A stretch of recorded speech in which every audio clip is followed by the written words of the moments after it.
This week I'm going to share with you another clever way to look up license plate information. Hi, this is Larry Kaye with ShadowAnyone.com and the creator of the Investigator's Ultimate Guide series, which is premium private investigator training from someone who's been there and done that. I've talked before about what I call 1% or 1 and 2% solutions.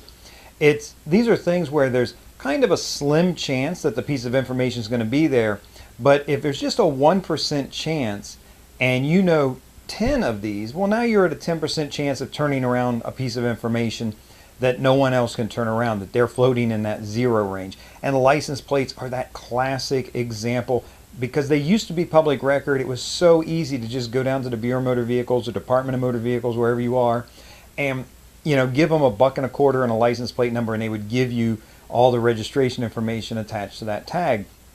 Can't do that anymore. Haven't been able to do that it's been decades now. So what we look at is there are other ways to trace a license plate. And I've got some other videos out about that type of thing. But here's one of the 1% solutions, and it's through parking violations. So you can go usually online, especially if you're in a major city where there's, a few 100,000 or 1 million or more people, and they'll have a place. And sometimes, check it out, you can type in a license plate number at their parking bureau violations website and see if there are any fines on that tag. Now, it's built so that you can pay your own fines. And that's generally where you go into the parking violations area, and it'll say something like, pay your fines, and you'll click, and then it'll say, enter the ticket number or license plate number. Well, you don't have a ticket number. You're kind of taking a shot in the dark, right? Type in the license plate number, and let's face it, pretty thin chance that your tag is going to come up that the person has an outstanding parking ticket. But if it does and it says you owe $85, it'll also maybe give the date of the violation and a rough location. That's helpful to you. Now, what is this? That doesn't tell you anything but the date and location. Here's the real key, and I talk about this so much. If you're not using public records, you are missing out.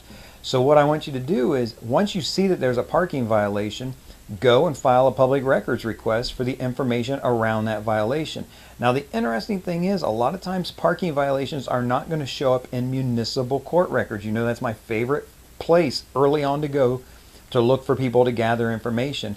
And because municipal court has those small petty things like speeding or reckless littering, and then of course misdemeanor crimes too, like theft and that. But so many people show up in that municipal court system, and you can generally get a good start there for free on that county website.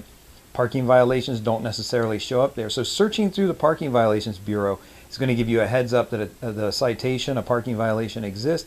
You can make a public records request and get more information around that.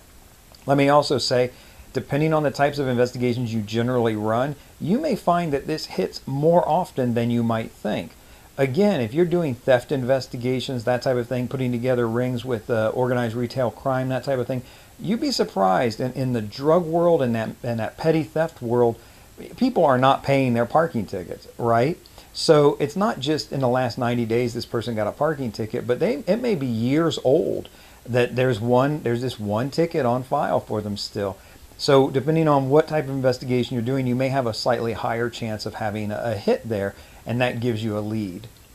I hope this is helpful to you. If you know any other little sources like this you want to share, drop them in the comments. Everybody would love to hear, and that just helps build up the community and the knowledge base for us who are trying to find the truth and to make sure that there's justice legally and ethically within the system.